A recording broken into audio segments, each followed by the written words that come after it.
So welcome everyone to our Colloquium series. Today it is my pleasure to introduce Dr. Bradford Johnson. So Brad is an assistant professor in geography at Florida State University. He has many interests. They include urban climate, which he'll be speaking about today, land-atmosphere interactions, geospatial information systems, automation using Python, and remote sensing applications. A little bit about Brad's background. He received his Bachelor of Science in Meteorology from Iowa State, and he received an MS in Meteorology from Florida State, so I guess you're back at your alma mater. And then he received his PhD in geography from the University of Georgia. And that's where you really became interested in urban climate. He also had a brief period as a NOAA contractor where he focused on program management and interagency coordination, and we chatted a little bit about this time period because Brad dug a little bit into S2S timescales during that time. And also importantly, Brad is an advocate for decreasing the opportunity gap and pursuing equitable practices that perpetuate the development of underrepresented professionals in weather, water, and climate enterprise. So thank you so much, Brad, for joining us today and for doing this talk. And with that, I will let you take over. Well, first and foremost, thank you, Stephanie, for the invitation, and to the entire AOS for allowing me the distinct pleasure and honor of presenting today to you. I hope that you all are open to engaging, not only as I go throughout this presentation. So if you have any questions about clarifications, feel free to drop it in the chat, and I'll do my best to make sure that I'm keeping an eye on that as we go throughout it. But at the end, engaging further into this, because I'm really interested in hearing not only about some of your ideas, but what this may end up sparking in the future. So again, thank you all. And I guess I'll go ahead and share my screen now. It's a good segue from that. So today, what I really want to focus on, as Zoom slowly allows me to overlap one thing after another. One thing I've learned about Zoom, if you go to full screen while you're in the share mode, it won't actually pop up the screen you want to share. But here I am. All right, now we're there. I really want to talk to you today about a topic that for the last few years I've really kind of dived into in depth.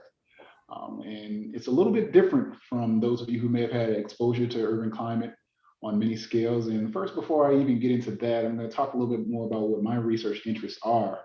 But today I'm going to kind of give you a use case scenario of a broader framework, a broader theoretical framework that I've really put together to help us get a better understanding of how we as human beings have basically put our fingerprints on not only the surface of the earth, but also our localized and regional weather climate systems. So getting into it, of course, Stephanie kind of went into some of my core interests, and that's primarily in urban climate and land surface interactions with the atmosphere.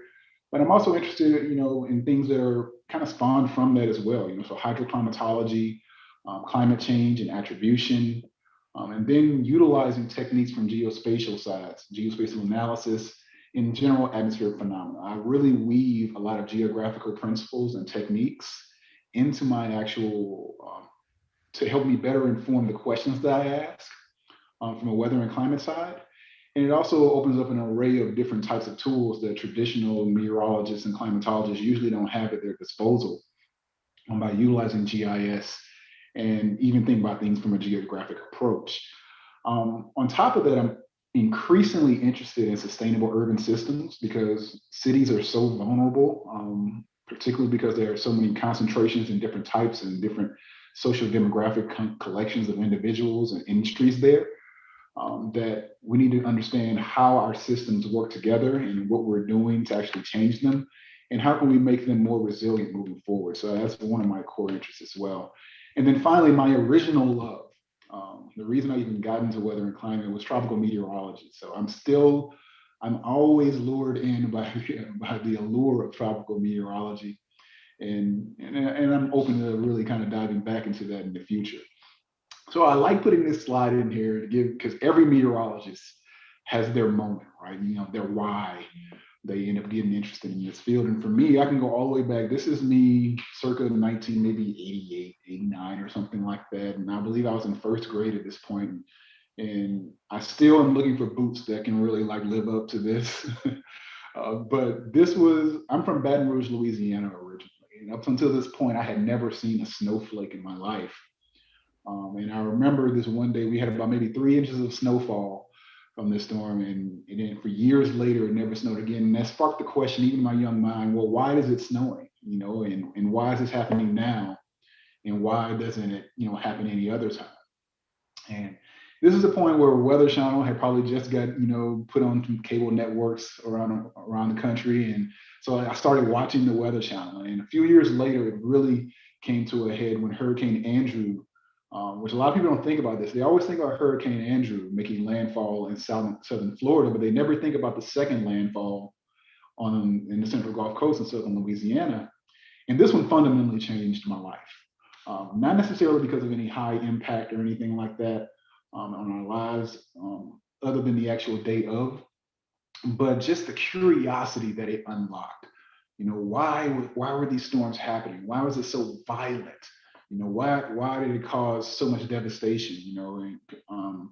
And from that moment on, I started asking these questions and I started seeking the answers, and that led me into the field of meteorology, eventually on Iowa State and on Florida State, in Georgia, and here, and then I'm back at Florida State University. So that's kind of what jump-started me into my weather and climate arena. So today, we'll give you an idea of what to expect. I'm going to go and introduce the topic a little bit. Some of you may or may not be more familiar with urban climate. And I'm going to kind of go into the fundamentals and the basics of it in general and build into why I'm taking the approach in it that I am. And then talk about what some of the research questions and larger overarching themes that I'm really looking for in the use case through the lens of winter precipitation. Now, this isn't the only way that this urbanization framework can be directed for, but I just wanted to utilize a use case that's really been understudied in our field. And then finally, kind of looking at, once we go beyond developing the climatology in it, looking at, how can I determine whether or not what the processes are that cities have on the actual atmosphere itself. And then finally, talk about some of the ongoing research that I have and future research that I'm looking to do coming up soon. So when you look at this map and we look at cities, what do you normally think of, right? When you look at cities, how do they really present themselves? And in geography, this is where we like to say that maps often lie, right? People actually can weaponize maps, and we know that the Soviet Union did it with Mercator projection to make the Soviet Union seem like they were so much larger than everyone else, right? Well, there are different ways that maps can lie. And even this map that's staring at you right now has a component of truth to it, but even still it's lying because it represents each city in a certain way. It looks like a dot on a map, right? Where in fact, we know that these cities are not all created equally. If we were to look at let's say, for instance, Green Bay, everyone in the state of Wisconsin knows that Green Bay, while it's a major city and is also very well known for one of the greatest teams in the NFL, is nowhere near the size of Milwaukee, which is in the same bold and the same colored dot on this map. The same is true if you look at Atlanta versus Macon or Columbus, Georgia, right?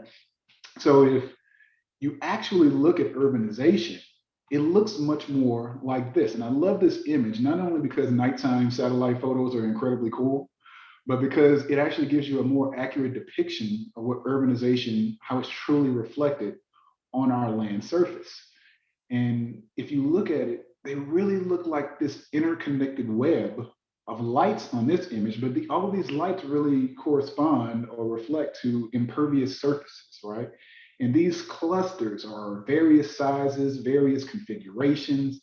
They are shaped differently, and they're connected by these interstate highways and railroad and transportation networks. And if you go from city to city, it's clear that sometimes it's hard to figure out where one city stops and another one ends, right? They cannot merely be defined as dots on the map.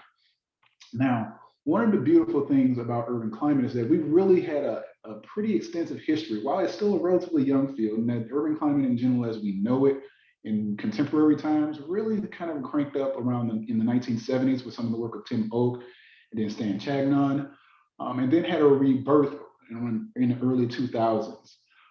But even throughout that time, we've developed a pretty nice consensus in showing that that urbanization in fact does affect not only the atmospheric response but also the ecological response. So many people may be familiar with the urban heat island, but there are a variety of ways.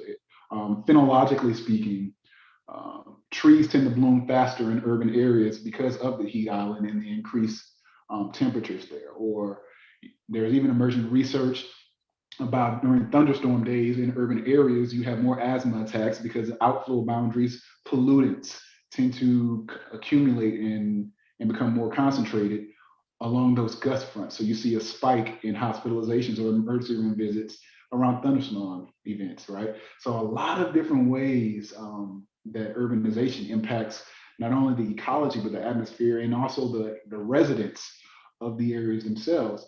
But a vast majority of the urban climate research that's out there is focused on individual cities. So you'll go on literature, you'll find a lot about, like, say, Atlanta or Houston, or you see a study done about New York City, or if you go internationally, there are a lot of studies on individual Chinese cities or cities in Europe, and hit or miss once you go into sub-Saharan Africa and South America and Central America.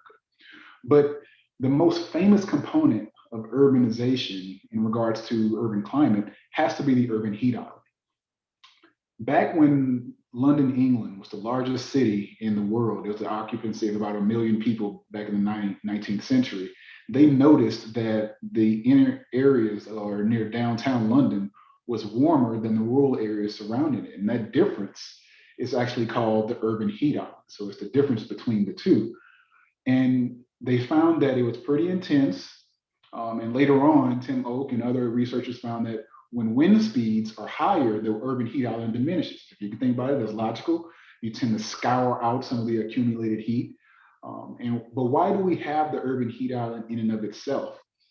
Well, when we replace the actual pre-existing land cover, whether it's fields, whether it's croplands, or whether it's forest, and we replace it with impervious surfaces and buildings and increased industrial activity, we throw off the actual surface energy balance, increasing the amount of energy that's absorbed into materials that have a higher heat capacity, and then increasing the amount of long wave radiation that is trapped because of the increased surface roughness and reabsorption in the lower atmosphere. So cities effectively create sort of their own blanket over themselves. And it varies not only by wind speed, but also what season you're in. Certain seasons and some conditions, the urban heat island is more exacerbated. It also changes depending on which type of urban heat island you're looking at, which is greater during the day or which is greater at nighttime.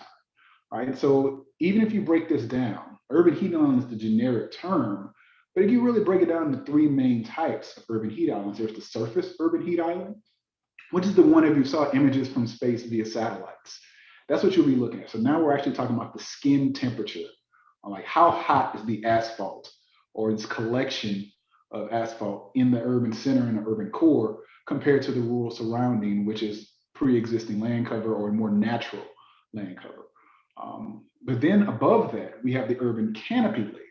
This is the area where the majority of life and our operations actually live in. So the area a few centimeters above the actual surface of the earth to about the mean average building height. So think of it, the canopy. This is the area that's sort of like the heat that's trapped in this area versus the heat that's entrapped versus the actual temperatures in the rural counterpart.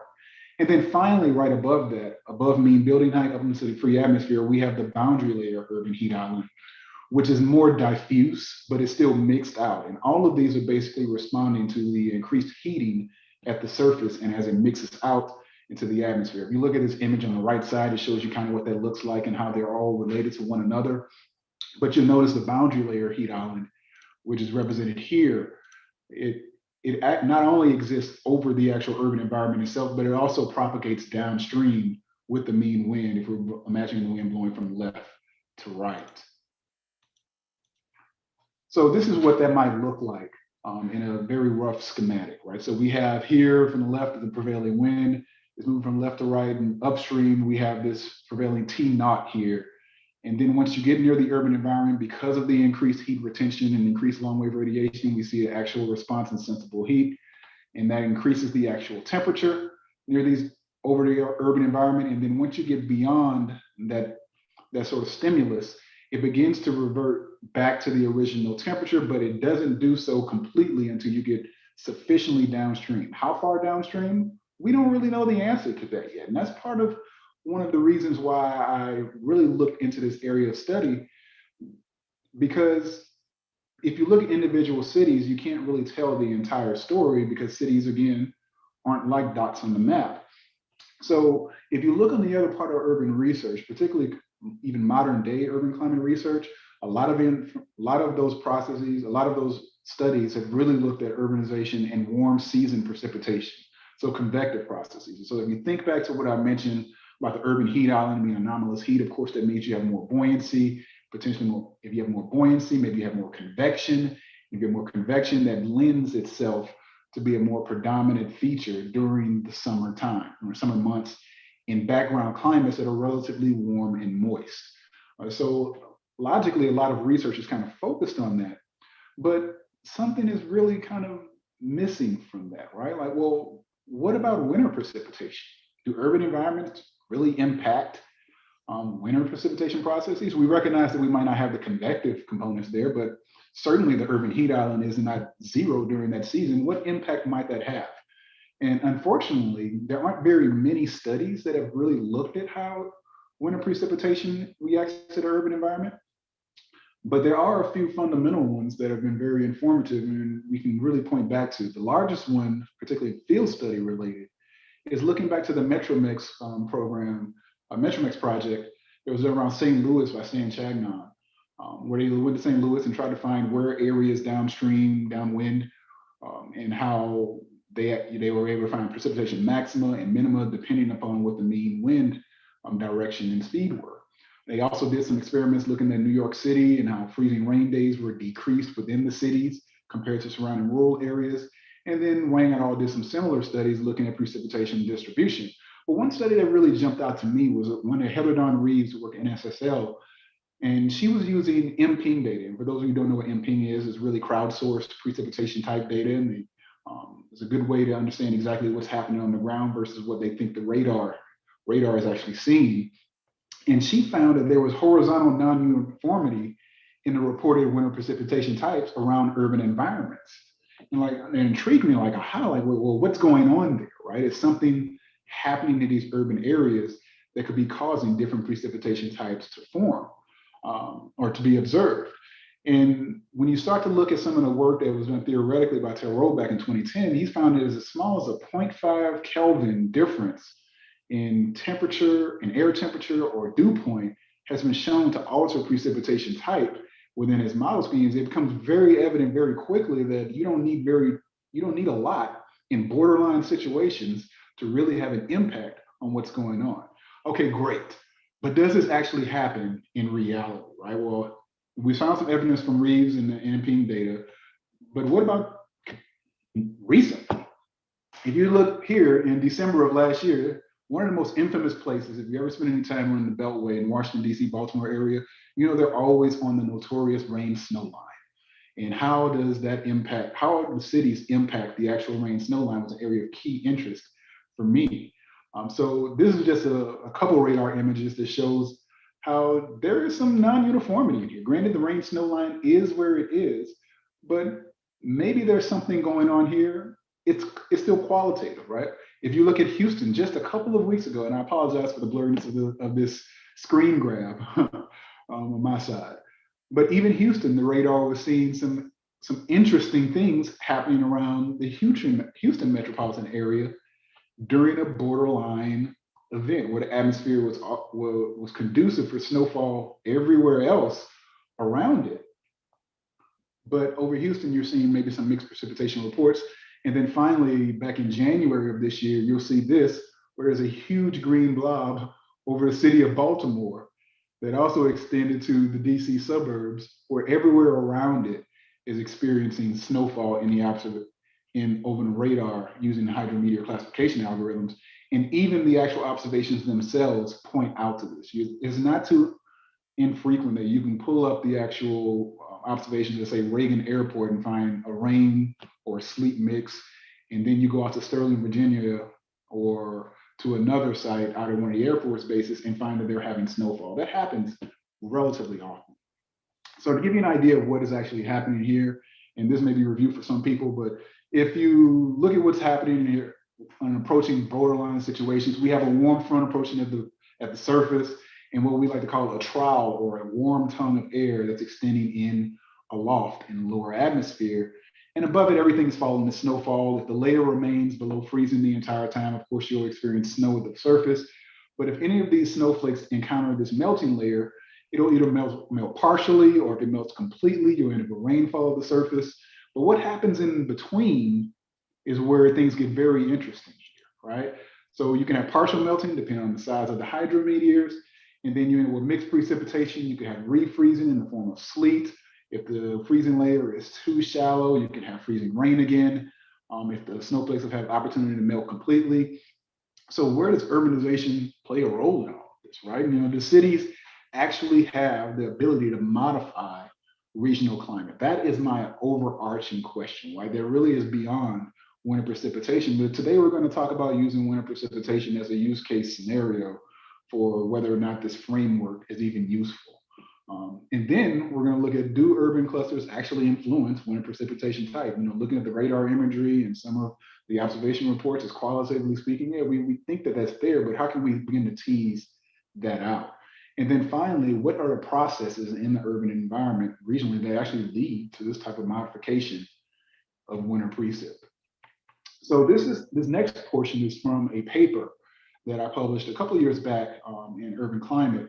And here is where I actually set out to basically develop a climatology of winter precipitation, but from an urban perspective. So breaking down that second question of, can cities actually modify winter precipitation type? I wanted to look at how cities can actually alter the atmospheric profile to then change what we observe at the surface, right? And then, are there certain regions within this urban cluster that experience these precipitation changes more or less frequently, like, you know, than compared to, say, surrounding rural environments?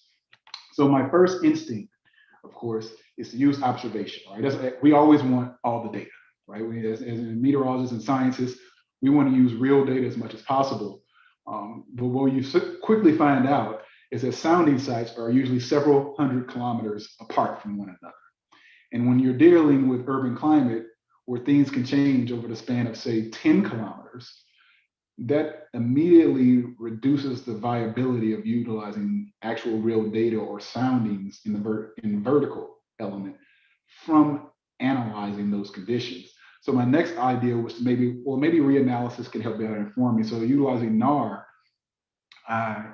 or North American Regional Reanalysis, I then began to try to superimpose actual surface observations on top of the NAR predicted precipitation type based on the profile that's in NAR. And if you notice here, I start to see little areas where, okay, NAR is predicting, the blue blocks are where NAR predicting all snowfall. But then you start to see that there are areas where NAR is predicting rain, but snow is being reported, or mixed precip is being reported where NAR expects there to be rainfall. And it became pretty evident pretty quickly that even at a 32-kilometer scale, reanalysis will not be sufficient in resolving some of these smaller scale phenomena. So then finally, I decided, hey, okay, I'm just going to look at the actual data that I have available to find out if we're even seeing anything at the surface. And I took a station-based observation approach to this, because even when I looked at the NAR compared to the actual reanalysis itself, when compared to the actual sounding data itself, superimposing sounding sites with NAR grid points, I found that there were significant differences in dry bulb temperature and wind speed, and closely significant in geopotential height. So automatically, it meant that I could not use NAR data to actually represent what was truly going on. And remember, 0.5 Kelvin is really all we need in difference in air temperature and dew point to make a difference. And I just did not feel comfortable utilizing something that could potentially give me erroneous results in that case. So what I tried to do is basically use the largest, most prone area to these type of events in the United States. So I focused in on the megalopolis region, basically from DC, Washington, DC, up to New York City, roughly, in the Northeastern United States. And I basically broke this area down by reporting stations. And here you see a map of reporting stations. I believe there are 42 reporting stations. And these polygons that you note are Thiessen polygons, which effectively represent the closest point to anywhere inside this polygon would be this station in the middle. So that's a rough representation of what's happening in all areas of the domain. Imperfect, but probably the best approximation that we could use. So looking from 1995 to the year 2016 over the cold season, so I coined that as November to April, in 42 ASOS stations, there were 4.1 million observations altogether from these reporting stations. And inside of that, over 250,000 precipitation reports. Of those reports, about 69% were rain, almost 22% were snow, just under 3% were mixed precipitation, and unknown reports were just over 6%. So mixed precipitation was any combination of something frozen or something frozen at all, but not all snow. So if it's snow and rain, it falls into mixed. If it's snow and sleet, it falls into mixed. If it was heavy snow, light snow, moderate snow, it falls into the snow category. Unknown is a different category, and I discussed that a little bit more coming up on the next couple of slides.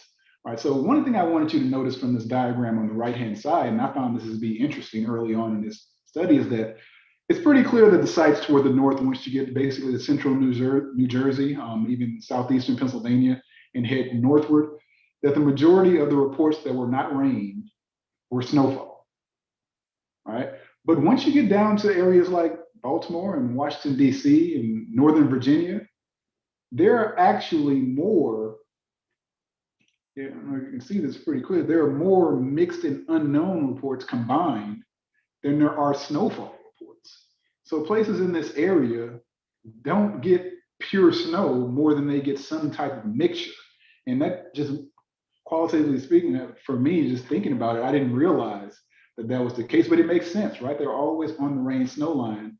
So I thought this would be a great place to, trying to use as a test case for this. I found that fascinating.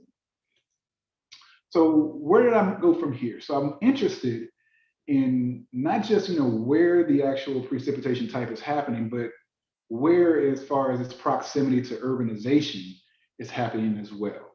So on the right-hand side here, I'll show you a graphic, and this is a temperature distribution for bins of all of these precipitation types that I told you about previously. So logically, our rain precip types would all come in and the temperature would be roughly above 0 degrees, right? Somewhere, it was probably around maybe 7 or 8 degrees Celsius, and that makes sense, right? If you're gonna be that high, you're not expecting to have any frozen precipitation. All of our snow reports are below 0 degrees Celsius. And then we see our mixed precip reports, which almost align almost right on the freezing point, which makes sense as well. It's actually just below the freezing point, around 0.5 degrees Celsius. And right next to that, you see this box for unknown. Now, these unknown reports are due to ASOS stations. ASOS stations do not have the ability to see sleet, right? They don't see ice pellets. So when ice pellets occur at an ASOS station and is not augmented by a human observer, it's reported as unknown. So we know, based off this graph and just in reality, what's going on in the region most of the time, that if you're having an event that's mixed precipitation, or you're having sleet or some type of mixed precip in that area, and even if the ASOS station returns it at a temperature, say 31 degrees and unknown, we know qualitatively that's some type of mixed precipitation. So we can say that mixed precipitation reports are definitely mixed precipitation reports once the data is quality controlled. And we know that some proportion, or large proportion, of these unknown reports are mixed precipitation reports, but we cannot say with certainty that all unknown reports are mixed reports. So we know that there's some crossover in those two populations, but for the sake of the statistics, we have to let that bear out and let it play out separately. So how do we analyze these as far as the urbanization? Well, I utilize road density as a proxy for urbanization here. So you'll notice that I basically had two bins. If the road concentration was less than 775 kilometers per square kilometer, that area was termed as rural. And if it was greater than that, is effectively urban. And urban in this case includes urban and suburban. Rural will be your ex-urban to rural category.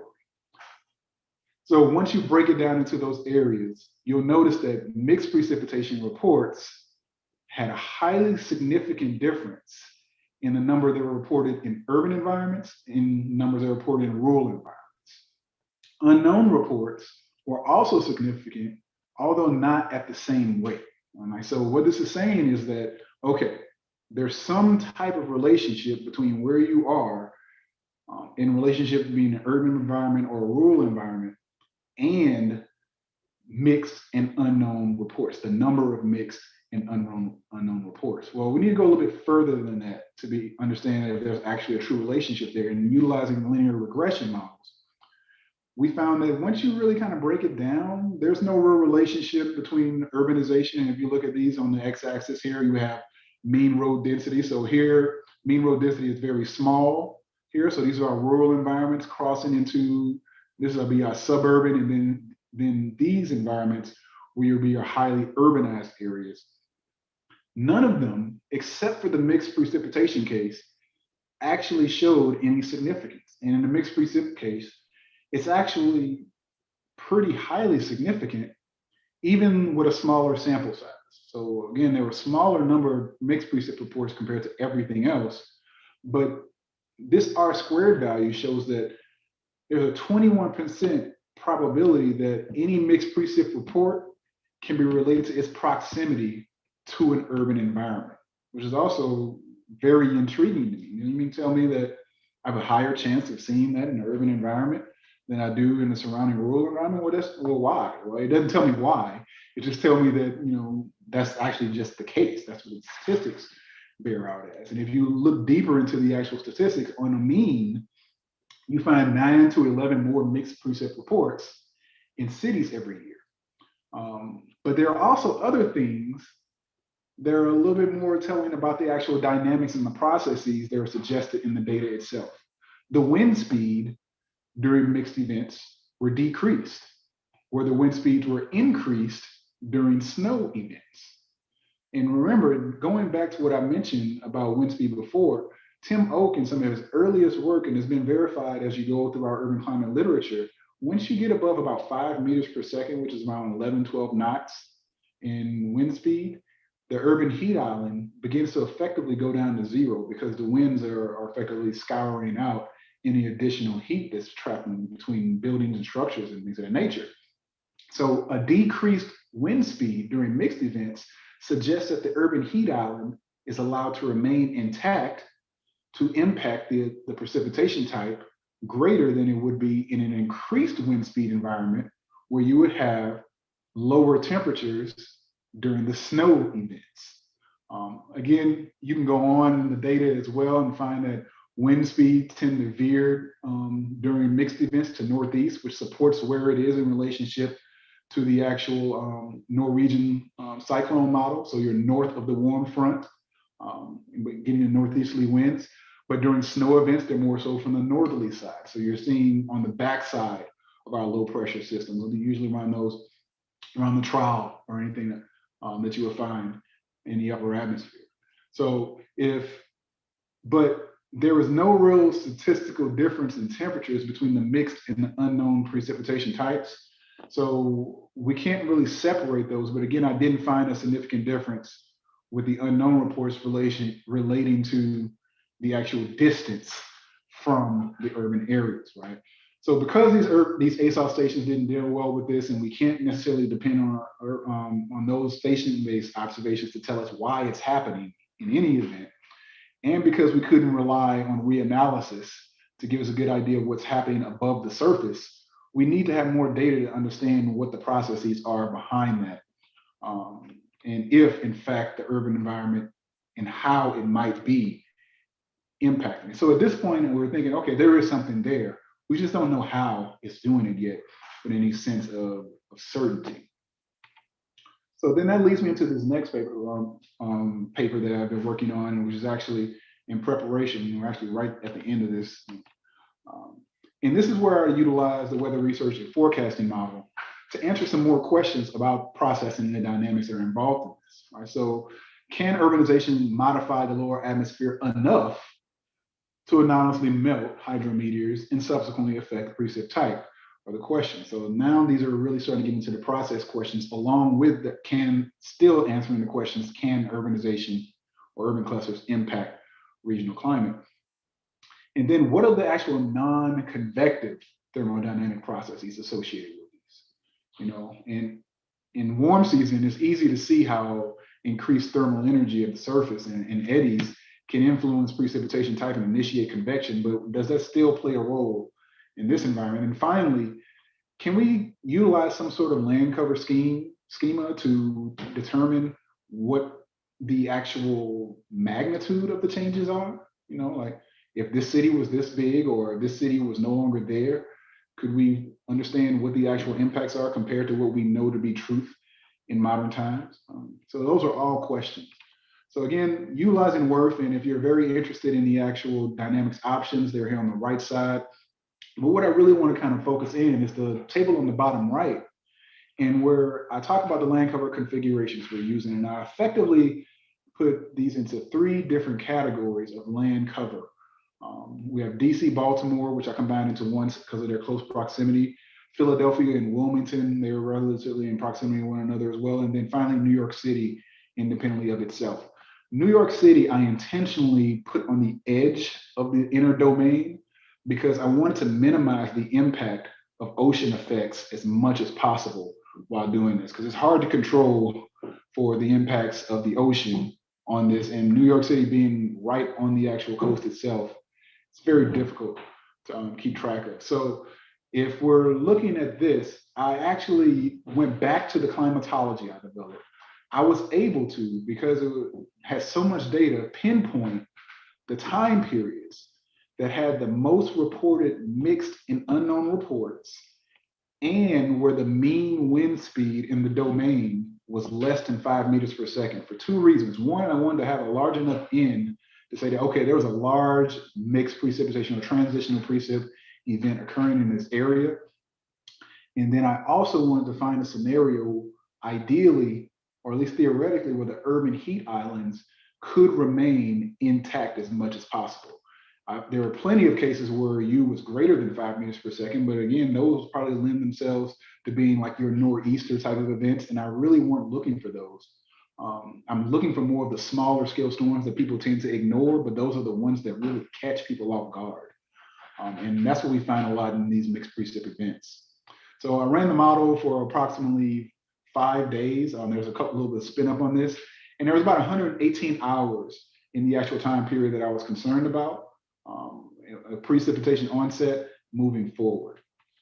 So I had various land cover categorizations, and sometimes I combine DC, Baltimore, along with Philadelphia. So removing both of those. So if you see DC, Baltimore on one, that means that DC, Baltimore was actually removed. If you see DC, Phil, that means DC, Baltimore, Wilmington, and Philadelphia were all removed. And then of course I have a control run, which is everything intact. And then finally, no urban, where all urbanization in the domain were to be removed. So think about a pre-urbanization scenario. So this is what we'll be looking at. Now you're looking at observed reflectivity, moving from the 5th on through the 8th. So you'll notice 2 distinct waves of precipitation in the domain. The first wave kind of comes in from southwest to northeast, starting on late in the 5th and into the 6th.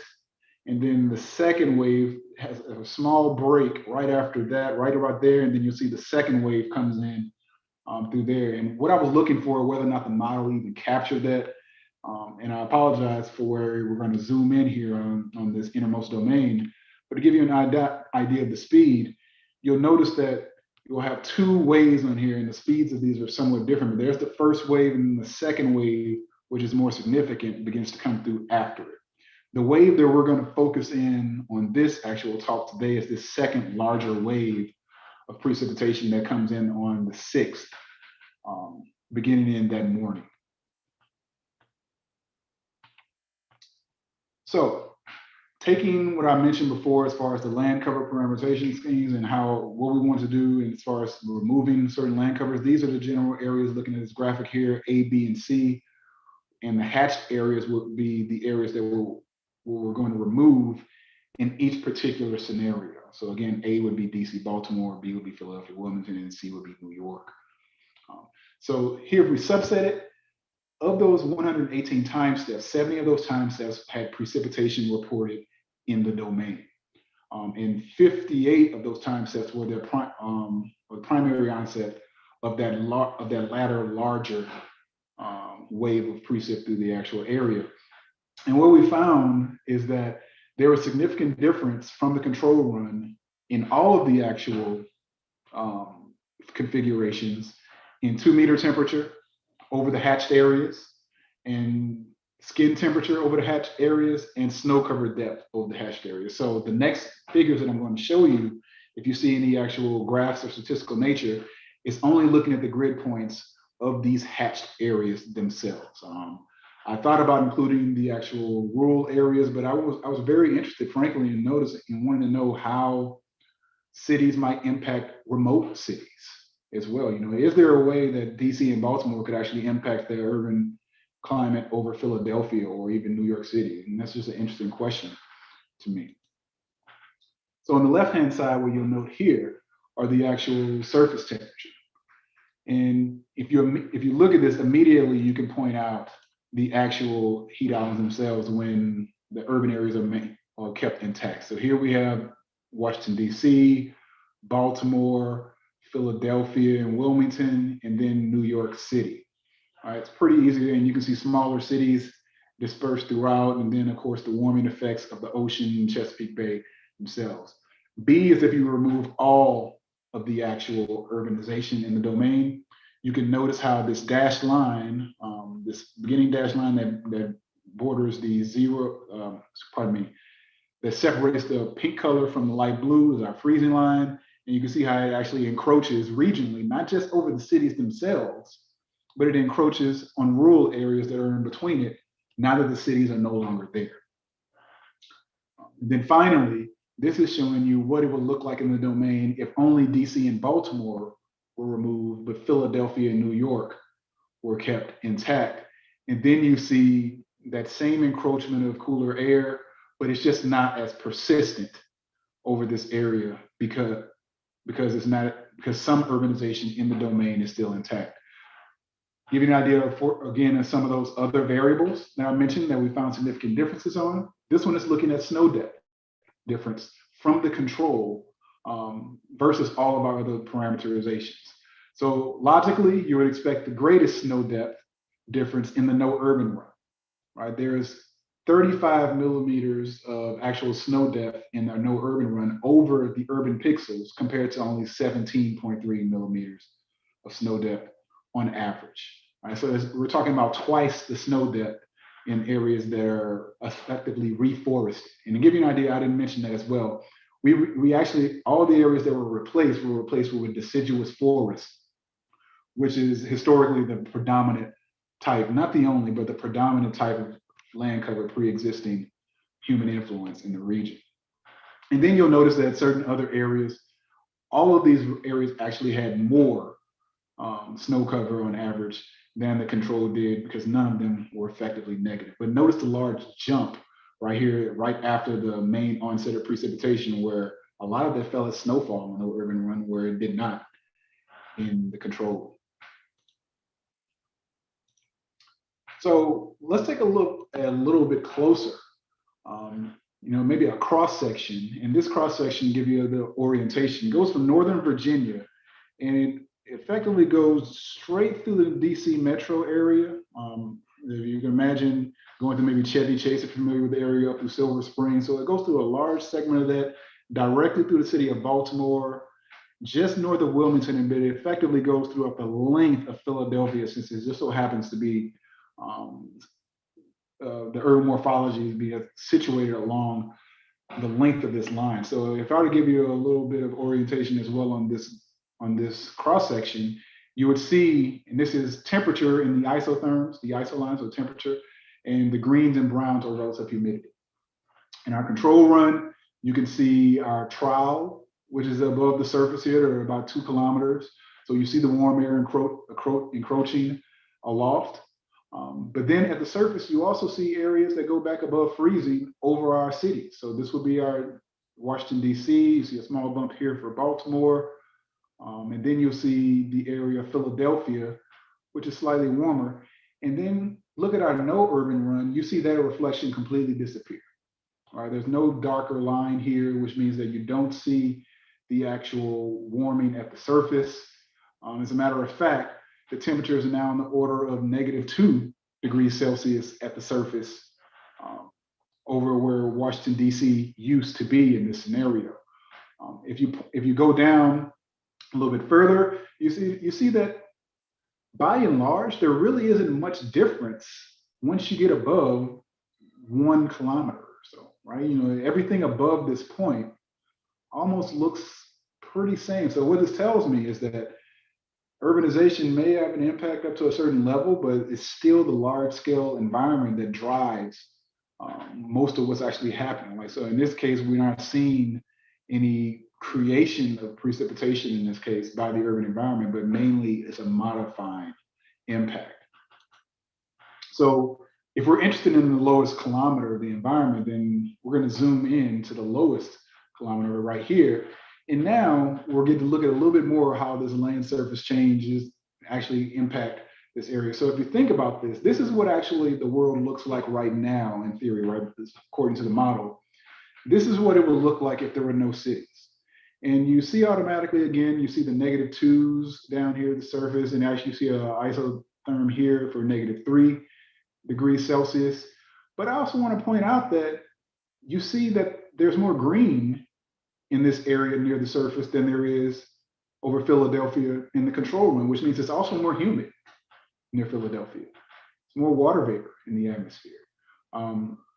You'll see that Philadelphia still has a positive anomaly here, but it's also, even though Philadelphia is intact while DC and Baltimore is no longer here, so reforested in this area now, Philadelphia still maintains a heat island, but it's still not the same spatial extent, nor the same magnitude as it was pre-existing. Remember, Philadelphia is still here, but its heat island isn't quite as vigorous as it was before, still intact. And then finally, if you remove Philadelphia and Wilmington, you see the reflection in Philadelphia and Wilmington now drops down. You have temperatures on the order of -2 degrees Celsius. And now you see that the temperatures are once again back above freezing right at the surface in DC and Baltimore. Now, so this really piqued my interest. And I was like, well, wait a minute. If DC and Baltimore are gone and Philadelphia is still there, why isn't Philadelphia's heat island still as vigorous as it once was before? And if we've been looking at these cities in their isolated environments, why does it matter in Philadelphia what's going on in Washington, D.C.? And remember, in this case, we're in a transitional event. Wind speeds on average during this event are from the northeast. So advection is not coming from Washington, D.C. It's not advecting cooler air onto Washington, D.C. over Philadelphia. The winds are blowing this way. So what's causing that, right? New York City is also still there in this case. So these are the actual anomalies now. So now we're looking at the difference from the control run for 4 different configuration scenarios. These aren't all 4, but these are just 4 of them for the sake of this discussion. And here we see, again, this is the 0 temperature anomaly. So this is the point where temperatures don't change anymore. Again, looking at the lowest kilometer of the atmosphere. In our no urban case, we expect temperatures to be much colder near the surface, and we see that reflected. Here we have our -2s. Here we have -2 as well over Philadelphia, but also much more humid over the lowest levels of the atmosphere in this scenario. If we went to this DC and Baltimore case, where DC and Baltimore are no longer here, we see that DC and Baltimore are more moist, also more cool, but Philadelphia is not necessarily affected very much in this case like we thought we saw before. But let's take a look at Philadelphia and Wilmington. So let's say Philadelphia and Wilmington are no longer here, but DC and Baltimore remain intact. Ideally, we would expect to see the same response from the disappearance of Philadelphia and Wilmington than we had in the actual no urban case. But in this case, we note that while there is a reduction after we remove Philadelphia and Wilmington and we reforest that area, again, it's no longer the same spatial extent nor the same magnitude of change in not only temperature, but also in relative humidity. We're looking at differences in the order of around 10% in relative humidity, the differences, but also the difference in temperature around 1 to 2 degrees Celsius. And remember, we're talking about only 0.5 degrees Kelvin, 0.5 Kelvin can actually change things in this case. So this lends to the idea that DC and Baltimore's heat island has a reflection regionally beyond the urban-rural interface of DC and Baltimore itself. In New York City, while it was off the actual, while only a portion of New York City is included, you still can see a reflection of the reforesting in the suburbs of New York City and a cooling effect as well, while the remainder of the domain is effectively unchanged because, again, it is still urbanized. Intriguing. So wrapping up on this part of it, what I really want to show is that the replacement of these land cover schemes and replacement of these cities and reforesting them does have some type of atmospheric response, but it's really confined to the boundary layer. It's confined to that urban boundary layer, and effectively it's the urban boundary layer heat island that is changing things. The relative humidity may in fact be changed because we're cooling the actual air, and it may not be more moisture content per se, but once you cool the actual temperature, of course, we know saturation vapor pressure decreases and it increases relative humidity. And I'm sorry, you decrease the temperature, you decrease the actual saturation vapor pressure, relative humidity increases. So the changes that you see in temperature are really confined up to about 925 millibars, but you're seeing relatively large temperature changes. And if you think about it on the opposite way of argument from this study, instead of us removing the urbanization and then finding these changes being 2 to 4 degrees colder, you can think of it from the other way of saying, if we were to add urbanization in this area, you're making it 2 to 4 degrees warmer over those regions. And that's the actual implications. That's a so what in this type of thing, right? Like, why do we care about looking if we can remove our cities? We can't remove our cities, right? We know that. But what we can do is determine how our urban growth is going to change our local and regional climate and be able to better prepare and inform urban planners and decision makers on how they might want to work on that expansion. And then finally, of course, the response is the strongest directly near the modified grid points, but there still is some type of connection. And this is where it really opens up, right? There's so many questions. And if I go back to this previous slide, notice once you get above about maybe 500 meters, you see a drying of the atmosphere when you remove all the urbanization. You see a slight warming of the atmosphere compared to control. What is that about? What is that about, right? That's another question that's there. And honestly, this is just a case study, but now it really influences my direction when I want to go into looking at more seasonal reflections and see how this happens over other scenarios. But a thing, when going back to the actual questions that we addressed in this study, can the urban environments modify the urban boundary layer sufficiently? Well, yes. We see that if you were actually replaced, you increase the amount of urbanization, you increase the amount of warming at the surface, you're effectively not changing the temperatures aloft. So that part stays the same, but you're increasing the thickness or the melting layer thickness during these transitional events that can be sufficient enough to impact precipitation type. So as I go into some summary and conclusions here, I go back to this initial diagram that I showed where I will say, hey, this is how the temperature profile over cities might look, but how does this combine with the actual melting layer concept or precipitation falling, and what does this wedge sort of look like, or this trial look like? when it encounters the urban area that adds heat into that environment.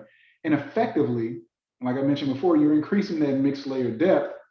So depending on the size of the hydrometeors that are falling, now they're exposed to more melting and allows for more mixed precipitation events in urban areas, which aren't uniformly the same temperature, right? We're talking about on average 3 or 4, but there are parks. There are certain areas that are cooler naturally in urban areas or less industrial activity that lends themselves to be more vulnerable to either being cooler or warmer than other areas. So that's how one way you might be able to find these various precipitation types within cities compared to urban areas. And then even downstream, by effectively pushing the melting line downstream in the urban plume of the boundary layer, you may increase the prevalence of sleet in suburban and exurban areas compared to snow where you would have normally had snowfall before.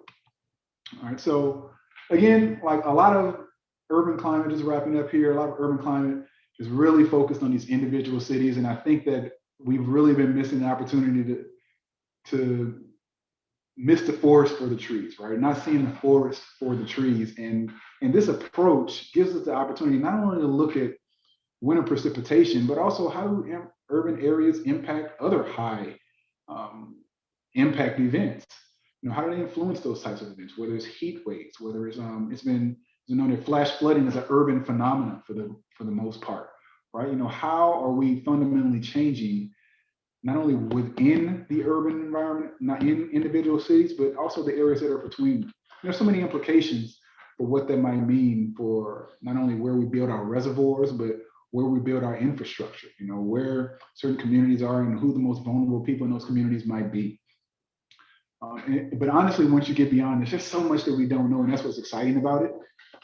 But the large scale factors and honestly, I was kind of happy to see that urban environments weren't impacting, at least on this particular case study, weren't really affecting the entire storm. The storm was still going to happen in this case, in this winter scenario. But what was being reflected at the surface was what was being changed. The station-based OBS really kind of showed us that there are more mixed events near those urban areas compared to rural ones, but also some of the same things that we saw in the literature. Lower wind speeds allowed the urban heat island to remain intact, and the boundary layer heat island being propagated downstream. We've seen the same things actually happening in that simulation, which are encouraging. But even still, with this one simulation, I caution anyone to say this is exactly what's happening, because there are so many different scenarios that we can run through, particularly on a seasonal level, to really look at this. So in ongoing research, some of the things I'm looking at is utilizing actual observations, so looking at radar data and hydrometeor classification algorithms to determine if there are more susceptible regions over the long term in certain areas. Like this is looking at the DC metro area and the radar station based out of Sterling, Virginia. On the bottom left, you'll see, based by station plot, using same Thiessen polygons, how many precipitation reports and of what type were reported by polygon in those areas. And of course, the ones that are further south, we're seeing more, but we don't know if we'll normally, on average, see more at, say, more or less at close places that were closer to the urban core itself. And then finally, a current project that I'm working on outside of this is looking at how can we use self-organizing maps and AI to actually improve the predictability of convective rainfall in the Atlanta metro area. And then also I'm looking at investigating the ability of our current generation models to resolve the urban boundary layer, particularly during high impact events. And then continuing to advance this framework, looking at seasonal reflections of urban atmospheric interactions, looking at aerosol effects. And then finally, how does this change from place to place? This isn't just happening in the northeastern archipelago, urban archipelago. It's happening in other places too. And do spatial configurations matter? Does contiguity matter? And just urban sprawl matter as well.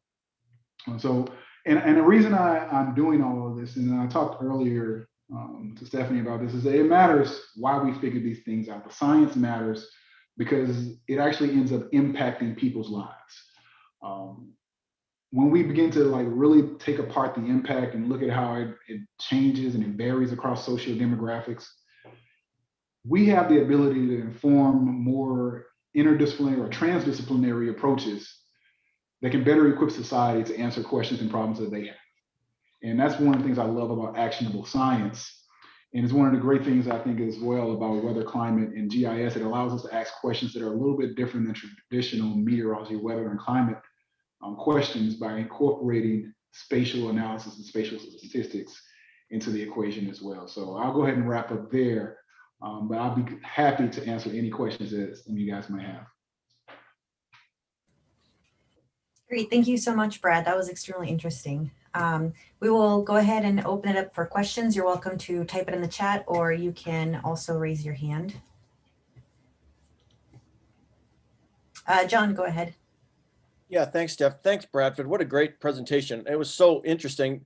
Some of the things that get my attention right away is there may be some feedbacks embedded in here that have not yet been investigated with the output from your numerical forecast models. I'm thinking particularly if you have a warmer boundary layer, then you may have intensified lower tropospheric frontogenesis, which in turn intensifies the vertical circulation, which actually changes the latent heat profile in and around the vicinity of cities.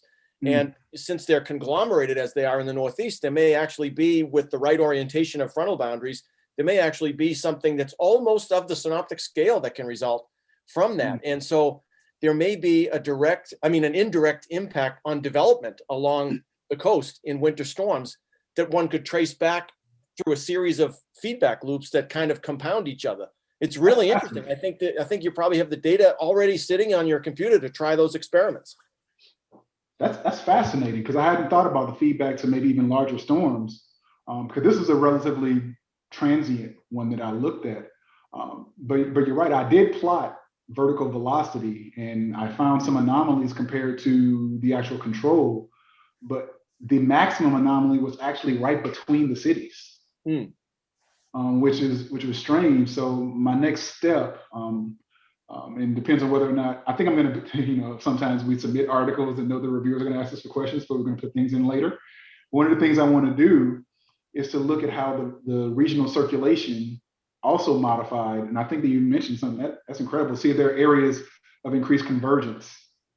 Yeah, through frontogenesis, I think, especially because you're changing the thermal boundary near the ground, and you're not going to change it through a depth, which means there's going to be some place in the vertical column where the gradient in the horizontal is increased. Presumably the winds will be largely what they were, and even if they change, they have the to change the frontogenetic circulation, which is what really drives the cloud and precipitation production in many cases, not in every case. I don't know about in yours, but it's worth looking at in certain cases. That's good. Thank you. At least it seems to me. So great talk. Thanks. Thank you. Brad also has a question. Go ahead, Brad. Yes, very nice talk, Brad. And I like the integration of the ASOS data and then follow up with the modeling. You're talking about this remote response. Have you looked, first of all, I'm glad to hear that you're going to look at aerosol effects. Have you looked at how even without aerosol effects, how the clouds have changed? And is that another potential feedback that would get you some regional kind of response? Yeah, so I didn't look directly at the cloud question, primarily within the scope of this, because I knew once I asked the cloud question, I had to ask the aerosol question. And I knew that that's next in the actual thing. I wanted to look at more so on a seasonal scale, but you're absolutely right that in particular, because in this one case study, decreased winds would lead you to believe that you wouldn't have as much transport of aerosols. So it would be very dependent on what the aerosol types are in each actual region. How do I discern that? How do you begin to really tease out what the impacts of that are? I'd love to hear your thoughts on that. So I think you used Thomson microphysics, if I recall your first slide. And you're probably aware there's an aerosol aware Thomson microphysics scheme. It doesn't really go into a whole lot of details about aerosol speciation. It's just an urban aerosol, but that would be, if you're thinking about other sensitivity experiments, turning on that Thomson aerosol microphysics and shutting off aerosols over these areas might be interesting. But you're right, you know, you'd want to be looking at how the clouds have changed and how, you know, how precipitation changed as a result of those aerosols. But those would be very interesting next experiments. Looking just at how your clouds fields have changed just because of thermodynamics, though, I think is worth looking at. That's true. I did look at LCL height to see if there was any difference in there, and I didn't see anything significant in it. But I'm interested in not only the approach that you just mentioned about turning off the aerosols in the Thomson scheme, but also probably using Worth Chem to then, you know, determine, you know, something a little bit more sophisticated, even though it's more computationally expensive, to see what the response might be in that scenario as well. Thank you for that, Brad.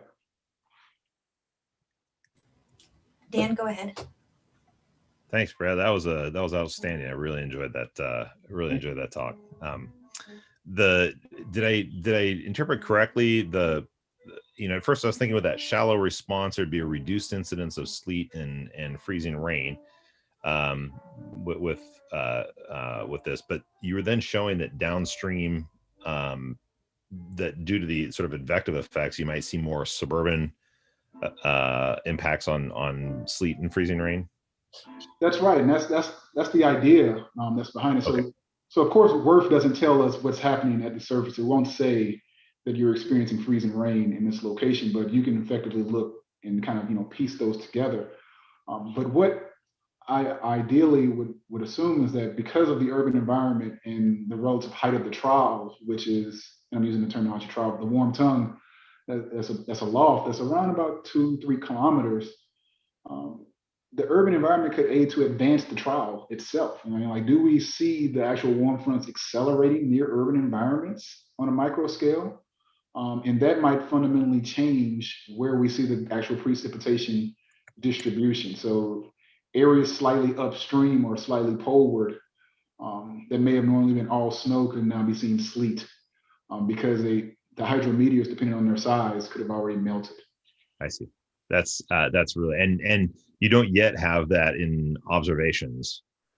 No, I don't. My observation network isn't dense enough to show That'd be a big task. But I mean, I thought your idea, then the ongoing research, I'd be super interested to see what you get out. I think it's a great sort of hypothesis there. Yeah, one day if I can pull an NSF career grant to let them convince me to do a field study where I set up a fortuitous, experiment around DC in a winter where it actually snows. Maybe. Yeah, I wonder whether like a LiDAR component of that would help. I don't know enough about a LiDAR to say much, but that'd be able to get more of a vertical profile too.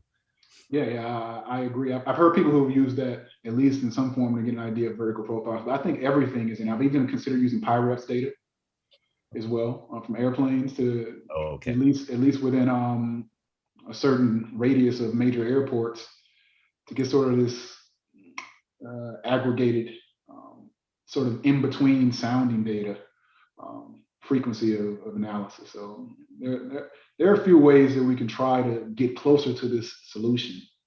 But yeah, it is exciting. There's so many places to go. And then I guess the last question I had with one of the things people talk about in addressing the summertime heat island effect is increased urban forestry. How dense would that? Have you looked at all whether that could be dense enough to actually stop some of the effects? I think that well, it depends on how close do you want to go and how much time do you have. Because we can look on the fluid dynamical level, thinking about, the changes in the actual surface energy budget and the balance there. But most of the research right now supports just the aggregate, or because the urban environment is so heterogeneous, it's the aggregate effects. And you really find those differences resonated across the urban-rural boundary, sort of acting like a sea breeze circulation in effect. Or you find that the urban core is so enormously buoyant that it then spawns its own storms that then propagate downstream. Those are the two main ways that it's formed. But as far as the actual proliferation of urban forestry within the concrete jungle, so to speak, I don't know if anyone's looked and seen how that actually responds beyond of whether or not this urban forest can actually decrease on a micro scale what the temperatures and comfort level are for the residents there. Thanks so much. It's No great problem. talk. Really enjoyed it. Thank you. All right, we are out of time, but thank you so much, Brad. That was a really interesting talk. Thank you, everyone, and we will see all of you next week. And thank you again, Brad. Thank you, Stephanie. I appreciate it. Thank you, everyone.